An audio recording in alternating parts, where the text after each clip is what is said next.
সকলোকে মোৰ নমস্কাৰ আৰু প্ৰণাম।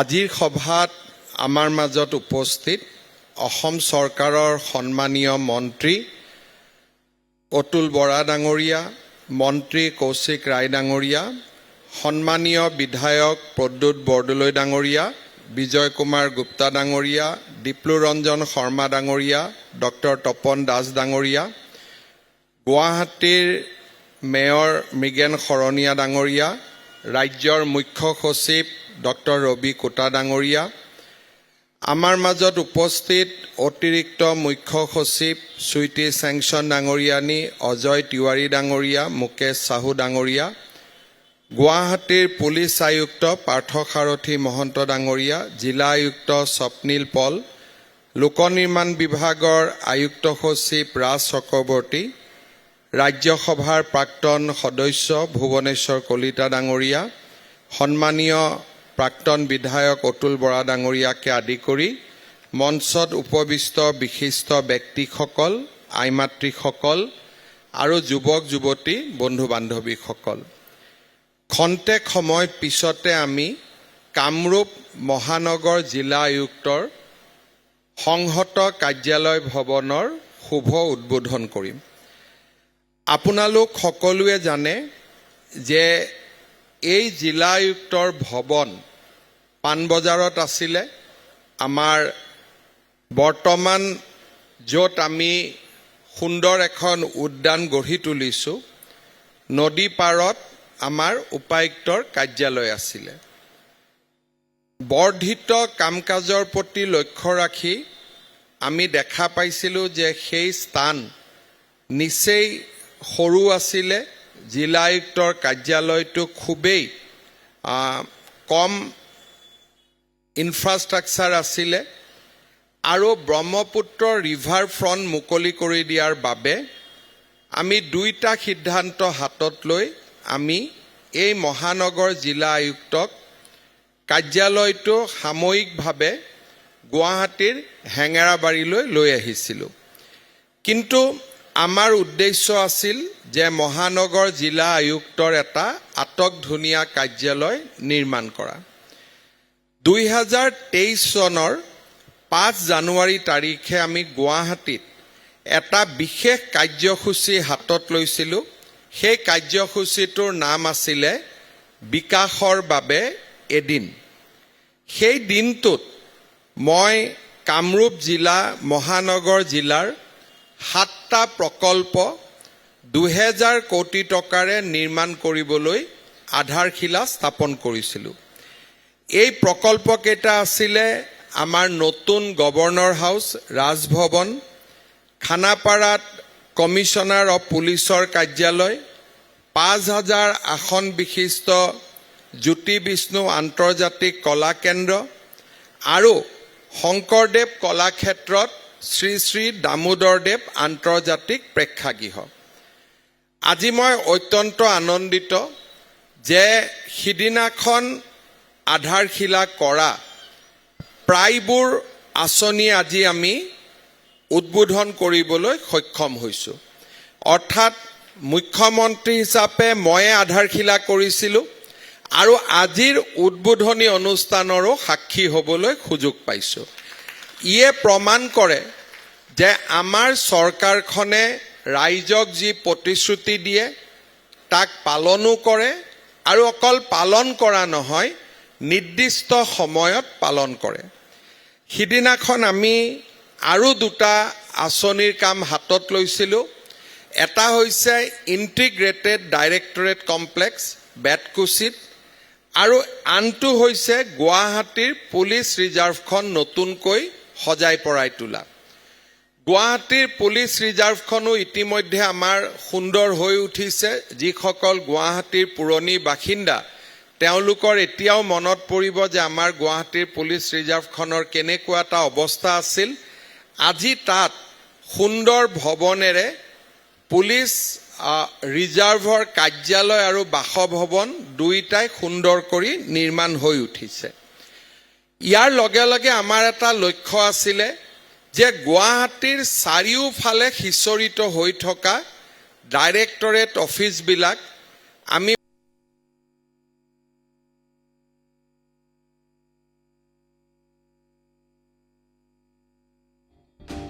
মানুহে হেল্থৰ ডাইৰেক্টৰেটকো পায়, এগ্ৰিকালচাৰ ডাইৰেক্টৰেট পায়, এডুকেশ্যনৰ ডাইৰেক্টৰেট পায় আৰু নেশ্যনেল হাইৱে দিয়ে মানুহে কাম কৰি নিজ নিজ গন্তব্যস্থানলৈ উভতি যাব পাৰে। এটা টুইন টাৱাৰৰ আৰ্হিত আমি নিৰ্মাণ কৰি থকা এই সংহত সঞ্চালকালয় কমপ্লেক্সটো আমি অহা বছৰ এপ্ৰিল মাহত আমি আৰম্ভ কৰিব পাৰিম। আজি আমি ইয়াত যিটো জিলা আয়ুক্তৰ কাৰ্যালয় নিৰ্মাণ কৰিছোঁ, এই কাৰ্যালয়টোত 12,700 বৰ্গমিটাৰ আছে। G+3 ভৱন আৰু 81 কোটি 20 লাখ টকাৰে আমি ইয়াক নিৰ্মাণ কৰি উলিয়াইছোঁ। ইয়াত ট্ৰেজাৰী থাকিব, ষ্টাম্প ষ্টক হোল্ডিঙৰ কাৰ্যালয় থাকিব, আমাৰ এক্সাইজ অফিচ থাকিব, গুৱাহাটী ৰাজহ চক্ৰৰ কাৰ্যালয় থাকিব, ট্ৰেজাৰী থাকিব, খাদ্য আৰু যোগান বিভাগ থাকিব আৰু সৈনিক বোৰ্ড, আমাৰ ৰাজ্যিক গ্ৰামীণ জীৱিকা অভিযান, district information and public relation office, এটা ক'ব গ'লে DC অফিচৰ যিমান সংহত কাৰ্যালয় আছে আমি এটেষ্ট অফিচ বুলি কওঁ, ইয়াত আটাইখিনি একেলগে কাৰ্যালয়ত বহিব পাৰিব। NICৰ অফিচো ইয়াত আহিব আৰু মহানগৰ জিলা পৰিষদৰ কাৰ্যালয়ো আমাৰ ইয়ালৈ আহিব, লেবাৰ কোৰ্টো ইয়াত থাকিব। মোটামুটি আমাৰ এই কাৰ্যালয়টোতে আমি বহুখিনি সমস্যা সমাধান কৰিব পাৰিম। আমাৰ ইলেক্ট্ৰিচিটিৰ ক্ষেত্ৰতো আমি ইয়াতে 350 কিলোৱাট আমি সোলাৰ পাৱাৰ পেনেল লগাইছোঁ। ভৱিষ্যতে আৰু 100 কিলোৱাট আমি লগাম যাতে এইটো নেট জিৰো হ'ব পাৰে, অৰ্থাৎ আমি গ্ৰিডৰ পৰা ইলেক্ট্ৰিচিটি ল'ব নালাগে। ইয়াত সোলাৰ পেনেলত যিমান ইলেক্ট্ৰিচিটি আমি উৎপাদন কৰোঁ সেইখিনিয়ে আমাৰ যথেষ্ট হয়। চৰকাৰে আছুতীয়াকৈ বিদ্যুতৰ বিল দিয়াৰ পৰিৱেশ সন্মুখীন হ'ব নালাগে। মোৰ মনত আছে কামৰূপ জিলাৰ কাৰ্যালয় বা জিলা আয়ুক্তৰ কাৰ্যালয়, এটা সময়ত অবিভক্ত কামৰূপ জিলাৰ আয়ুক্তৰ কাৰ্যালয় আছিল, অৰ্থাৎ নলবাৰী, বৰপেটা, কামৰূপ আৰু কামৰূপ মহানগৰ এই জিলা আয়ুক্তৰ কাৰ্যালয়টোৰ পৰাই 4খন আজিৰ জিলা পৰিচালনা হৈছিল, অৰ্থাৎ মেট্ৰ', কামৰূপ, নলবাৰী, বৰপেটা আৰু এতিয়া যদি আমি আৰু অলপ আগুৱাই যাওঁ বজালিও নতুন জিলা হ'ল। তাৰমানে আগতে 5টা ডিষ্ট্ৰিক্টৰ কাৰ্যালয় এই কাৰ্যালয়টোৰ পৰাই পৰিচালনা হৈছিল। 1956ৰ 12 জুনত মুখ্যমন্ত্ৰী বিষ্ণুৰাম মেধি ডাঙৰীয়াই তেতিয়াৰ পাণবজাৰত থকা জিলা আয়ুক্তৰ কাৰ্যালয়টো উদ্বোধন কৰিছিল আৰু লাহে লাহে এই ধৰণে আমাৰ কামৰূপ জিলাৰ প্ৰশাসন আগবাঢ়িছিল। 1983 চনত বৰপেটা জিলা হৈছিলে, 85ত নলবাৰী জিলা, 2003ত কামৰূপ মহানগৰ জিলা আৰু বৰপেটাৰ প্ৰায় বজালি জিলা। আজি আমি এটা স্থায়ী কাৰ্যালয় আহিবলৈ আমি সুযোগ পাইছোঁ। প্ৰায় 12,60,000 আমাৰ কামৰূপ মহানগৰ জিলাত আমাৰ পপুলেশ্যন আছে। আগতে 4টা সমষ্টি আছিলে, এতিয়া 5টাকৈ সমষ্টি হ'ল আৰু মই বিশ্বাস কৰোঁ যে এই কাৰ্যালয়টো হোৱাৰ পিছত আমাৰ ৰাজ্যৰ বা আমাৰ জিলাখনৰ ৰাইজৰ প্ৰশাসনিক দৃষ্টিভংগীৰ পৰা বহুখিনি সুবিধা আহিব। ইয়াৰ লগত আমাৰ এটা ৱেটলেণ্ড আছে। আজি আমাৰ মাজত কৌশিক ৰায় ডাঙৰীয়া উপস্থিত আছে, আমাৰ আৰ্বান ডেভেলপমেণ্টৰ মিনিষ্টাৰ। তেখেতক মই ৰিকুৱেষ্ট কৰিম যে এই ৱেটলেণ্ডটো আমি যাতে GMDAৰ পৰা সংৰক্ষণৰ ব্যৱস্থা কৰোঁ, নহ'লে হয়তো কেতিয়াবা তাতো কনষ্ট্ৰাকশ্যন হ'ব আৰু ইয়াৰ স্থানীয় ৰাইজৰ পানী বহন কৰাৰ ক্ষমতাটো নোহোৱা হৈ যাব। সেইকাৰণে মই GMDAক ৰিকুৱেষ্ট কৰিম যে কাষৰ ৱেটলেণ্ডটো আমি যাতে প্ৰিজাৰ্ভ কৰোঁ আৰু নৰ্মেল আমাৰ এই অঞ্চলৰ ৰাইজৰ পানী সংৰক্ষণ কৰাৰ এটা উৎস হিচাপে আমি যাতে ইয়াক কৰিব পাৰোঁ আৰু ৱেটলেণ্ডটো ধুনীয়াকৈ সজাই পৰাই তুলিলে ই এটা দীঘলী পুখুৰী নহ'ব, কিন্তু অন্তত 1/4 অফ দীঘলী পুখুৰী আমি ইয়াতে পাব পাৰোঁ। মই কেইবাবাৰো চাই গৈছোঁ আৰু মই আশা কৰোঁ যে সেই দিশত আমাৰ জিলা আয়ুক্ত আৰু GMDৰ ফালৰ পৰা তৎক্ষণিক ব্যৱস্থা হাতত ল'ব। এতিয়া মই দুটা নতুন কথালৈ আনিব খুজিছোঁ। আমাৰ 2014 চনত যেতিয়া প্ৰধানমন্ত্ৰী ডাঙৰীয়াই শাসন হাতত লৈছিলে, তেতিয়া তেওঁ এটা কথা কৈছিলে যে মিনিমাম গভৰ্ণমেণ্ট মেক্সিমাম গভৰ্নেন্স। তাৰমানে প্ৰশাসনৰ যিটো পদক্ষেপ সি সূক্ষ্ম হ'ব, মিনিমাম হ'ব, কিন্তু ৰাইজে প্ৰশাসনৰ বহুত বেছি সুবিধা পাব। 2021 চনত যেতিয়া মই ৰাজ্যৰ মুখ্যমন্ত্ৰী হৈছিলোঁ, সেই সময়ত মই প্ৰথম মুখ্যমন্ত্ৰী হৈয়ে প্ৰথম মাহত তেতিয়া জিষ্ণু বৰুৱা চিফ ছেক্ৰেটাৰী আছিলে, তেতিয়া মই তেখেতক কৈছিলোঁ যে জনতা ভৱনত কিমান মানুহে পাছ লৈ সোমায় আৰু তেওঁলোক কিয় জনতা ভৱনত আহে, তাৰ ওপৰত আমি এটা সমীক্ষা চলাব লাগে। তেতিয়া আমি দেখা পাইছিলোঁ যে আমাৰ জনতা ভৱনকক আছাম ছেক্ৰেটেৰিয়েটত এভাৰেজ 7,000 to 8,000 মানুহ প্ৰতিদিনে আহিছিলে আৰু তেওঁলোকৰ কামবিলাক আমি ভাগ কৰিছিলোঁ যে কিমান পেঞ্চনৰ কামত আহে, কিমান PWDৰ বিলৰ কাৰণে আহে, কিমান টেণ্ডাৰৰ কাৰণে আহে, কিমান মাটি বাৰীৰ কাৰণে আহে, আমি ইয়াক শ্ৰেণীভুক্ত কৰিছিলোঁ। তাৰ পিছত 2022 চনত আমি এটা খুব ডাঙৰ প্ৰশাসনিক সংস্কাৰ কৰিছিলোঁ যে ছেক্ৰেটেৰিয়েটত অহাৰ প্ৰয়োজন নাই, আমি বহুত অধিকাৰ জিলা আয়ুক্ত আৰু আমি চিফ ইঞ্জিনিয়াৰ বা ডাইৰেক্টৰেটসকলক আমি গতাই দিছিলোঁ। আজি যদি আপোনালোকে অসম ছেক্ৰেটেৰিয়েটত আহে, তেতিয়াহ'লে আপোনালোকে দেখিব যে এভাৰেজ আমাৰ তাতে মানুহ এতিয়া 600 পৰা 700 আহে। তাৰমানে 5 বছৰত 8,000 মানুহ গভৰ্ণমেণ্ট অফিচত অহাৰ যিটো প্ৰয়োজনীয়তা তাক আমি নোহোৱা কৰি দিব পাৰিছিলোঁ। ই কেনেকৈ সম্ভৱ হৈছিলে, সৰু ভাষাত আমি বুজি পাম। আগতে যেতিয়া PWDৰ কণ্ট্ৰেক্টৰ এজনে কাম কৰে, তেওঁ নিজৰ বিলখন প্ৰথম SDOৰ তাতে বনাই, এক্সিকিউটিভ ইঞ্জিনিয়াৰ তাতে আহে, ছুপাৰিণ্টেণ্ট ইঞ্জিনিয়াৰৰ তাতে আহে, মুখ্য অভিযন্তাৰ তাতে আহে, মুখ্য অভিযন্তাৰ পৰা সচিবালয়লৈকে আহে, সচিবালয়ৰ পৰা PWD ডিপাৰ্টমেণ্টৰ পৰা বিত্ত বিভাগলৈকে যায় আৰু বিত্ত বিভাগত চিলিং বা চেকখন পোৱাৰ পিছত আকৌ PWDত আহে, আকৌ চিফ ইঞ্জিনিয়াৰত যায়, আকৌ ছুপাৰিণ্টেণ্ট ইঞ্জিনিয়াৰত আহে, আকৌ এক্সিকিউটিভ ইঞ্জিনিয়াৰ তাত যায়, ফাইনেলি কণ্ট্ৰেক্টৰজনে SDOৰ পৰা চেকখন লৈ ট্ৰেজাৰীলৈকে যায়, ট্ৰেজাৰীৰ পৰা পইচাটো তেওঁলোকে ড্ৰ কৰে। তেতিয়া আমি সিদ্ধান্ত লৈছিলোঁ যে নহয়, এক্সিকিউটিভ ইঞ্জিনিয়াৰজনে পোনে পোনে বিত্ত বিভাগলৈকে কাগজখন পঠাই দিব, মাজত কোনো অফিচত আহিব নালাগে, আৰু কাগজখন ফিজিকেলি নাহিব, থ্ৰু কম্পিউটাৰ আহিব, ইমেইলেদি আহিব।